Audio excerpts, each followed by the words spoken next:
Assalamualaikum warahmatullahi wabarakatuh. Salam sejahtera bagi kita semuanya. Yang terhormat Pak Hadi dan Ibu Farah, selaku dosen pengampu mata kuliah Public Speaking yang telah hadir dan siap untuk mendengarkan speech dari saya, dan juga kepada rekan-rekan komunikasi Angkatan 2019 yang saya cintai.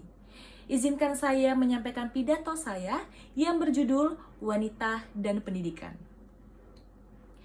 Sosok R.A. Kartini. Siapa di sini yang tidak mengenal beliau? Dia adalah tokoh emansipasi wanita.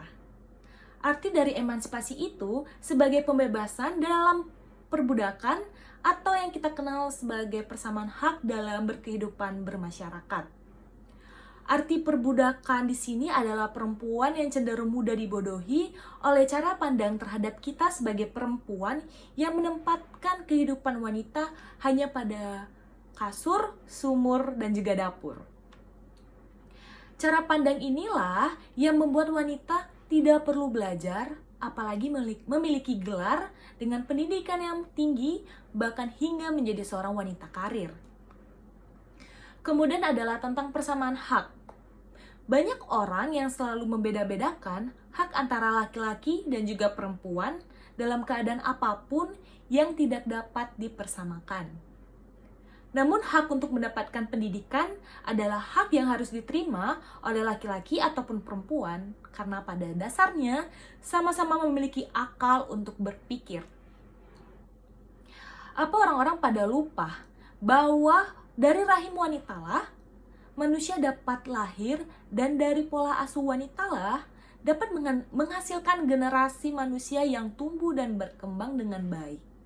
Lalu bagaimana wanita ingin mendidik manusia jika ia tidak dibekali dengan pendidikan? Tidak hanya sosok R.A. Kartini saja yang berperan dalam emansipasi wanita di Indonesia, ada beberapa tokoh lainnya seperti Dewi Sartika, Rohana Kudus, dan juga Cut Nyadin. Alasan yang kuat mengapa wanita harus memiliki pendidikan dan ilmu, ini yang harus diingat. Bahwa wanita suatu saat nanti akan mendidik manusia, bukan binatang, yang bisa hanya untuk dilatih, melainkan manusia yang jiwa dan akalnya perlu dikembangkan.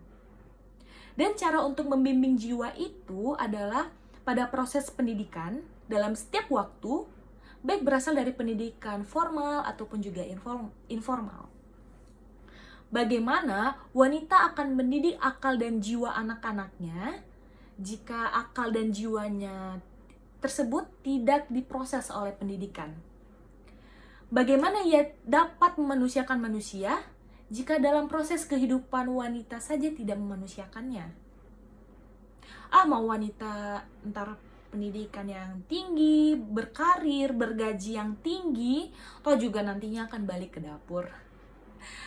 Pada dasarnya argumen ini tidak dapat dibantah karena memang sudah menjadi kewajiban seorang wanita kelak jika ia memiliki keluarga. Namun apa yang membedakannya? Tentunya dari jenis dapurnya. Kalau wanita yang berkarir akan menempatkan dirinya dan akan membuat dirinya nyaman sesuka hatinya, mendesain dapur yang membuat dia nyaman untuk memasak. Itu salah satu contohnya. Dan juga perempuan yang berkarir akan jauh lebih mandiri, tidak bergantung pada suaminya. Jadilah perempuan yang tidak hanya mengandalkan kecantikan, namun juga kecerdasan. Karena pada zaman sekarang, perempuan cantik saja sudah sulit dibedakan dengan laki-laki yang ingin mengubah dirinya menjadi seorang wanita. Demikianlah pidato saya yang dapat saya sampaikan mengenai wanita dan pendidikan. Kurang dan lebihnya mohon maaf.